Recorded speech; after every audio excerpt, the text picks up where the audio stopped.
Malam itu hujan turun lagi. Ya, memang bisa dikatakan belakangan ini hujan sering terjadi. Namaku Derva.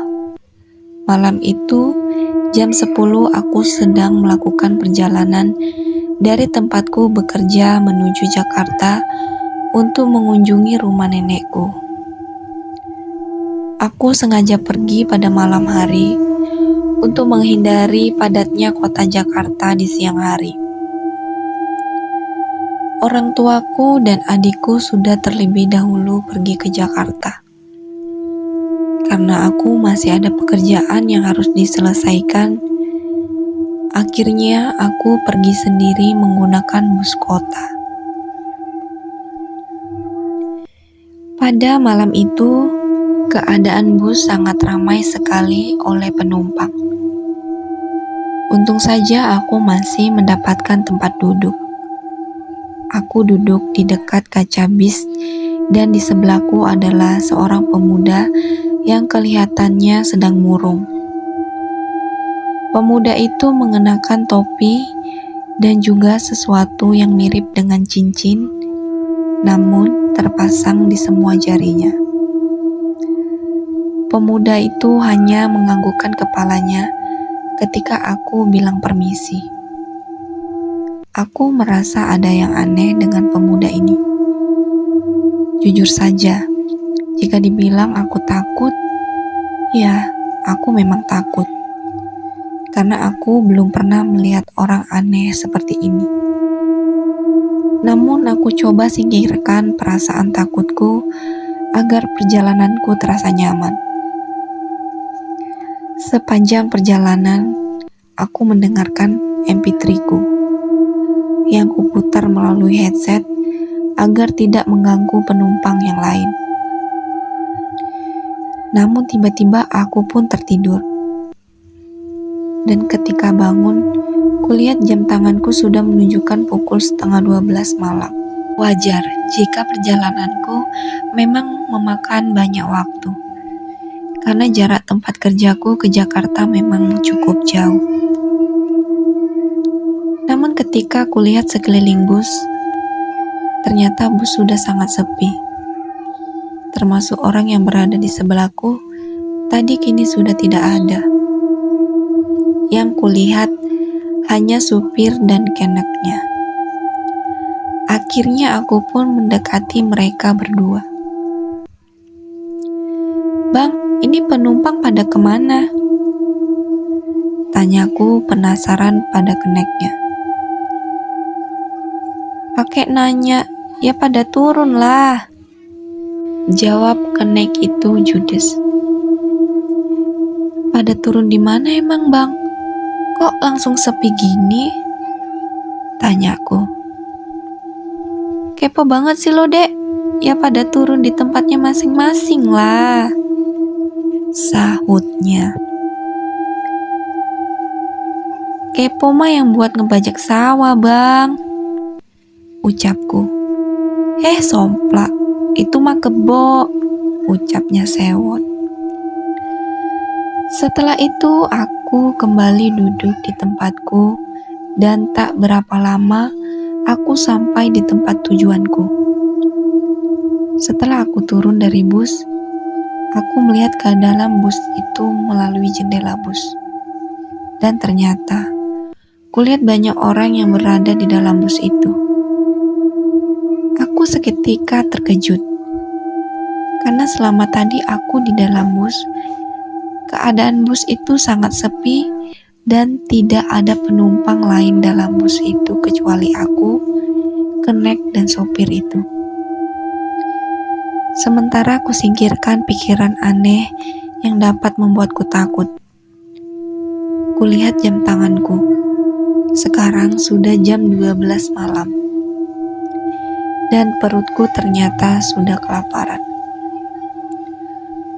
Aku memilih untuk berjalan kaki ke rumah nenekku karena jaraknya cukup dekat dengan tempatku turun dari bus tadi.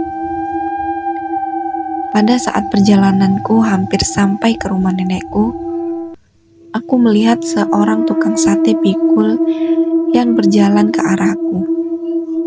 Dia membunyikan kentungannya untuk menandakan bahwa dia sedang berjualan sate. Memang terlihat samar bagiku, karena penerangan di sana sangat minim, namun aku mengenali perawakannya. Dia persis dan memang mirip dengan orang yang duduk di sebelahku pada saat di bus tadi. Karena penasaran dan perutku memang sudah lapar, aku pun memanggilnya.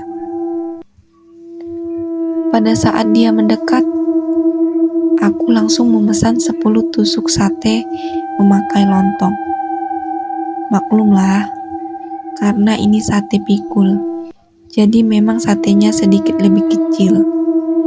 Pada saat dia mempersiapkan satenya, aku pun memperhatikannya. Dia memang orang yang duduk di sebelahku pada saat di bus tadi. Dia mengenakan topi yang sama dan jam tangan yang sama. Sama seperti tadi, dia selalu saja menunduk dan tidak pernah menatap kepadaku. Rasa takutku sudah hampir mencapai puncaknya. Aku ingin lari, namun sudah terlambat. Aku tidak enak jika harus membatalkan pesananku. Namun ketika aku melihat apa yang sedang dipersiapkannya, itu bukanlah daging ayam, melainkan jarinya sendiri. Dia membakar dan memotong-motong jarinya sendiri. Seketika aku pun berteriak, sehingga dia menatap ke arahku. Wajahnya tampak hangus dan menghitam. Lalu dia menyeringai kepadaku. Tanpa basa-basi lagi, aku langsung berlari ke rumah nenekku dengan sisa tenaga yang kupunya. Untung saja, aku segera sampai ke rumah nenekku. Setelah masuk ke rumah nenekku, ternyata semua orang telah menungguku. Aku pun menceritakan semua kejadian aneh yang kualami tadi. Dan mereka semua nampak heran, karena setahu mereka tidak ada bus yang berhenti di tempat aku turun tadi. Karena memang bus tidak boleh melewati jalur itu. Mereka juga bilang, sudah mencoba menghubungiku untuk bisa mengetahui di mana posisiku agar dapat mereka jemput. Namun tidak ada balasan dariku.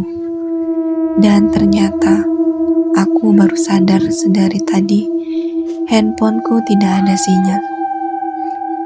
Dan aku ingat, aku masih menyimpan karcis dari bus tadi.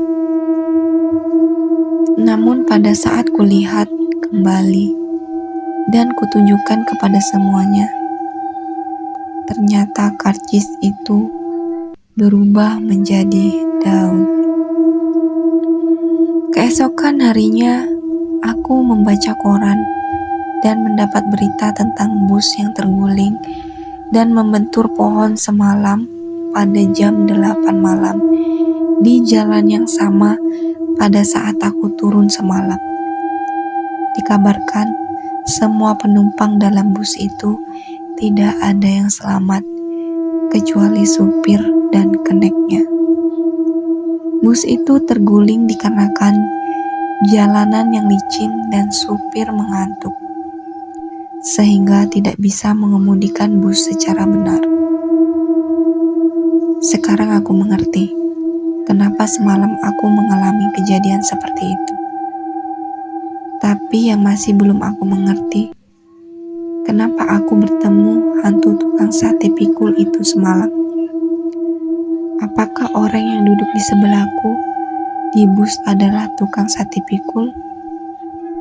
Aku pun masih menyimpan pertanyaan itu hingga kini.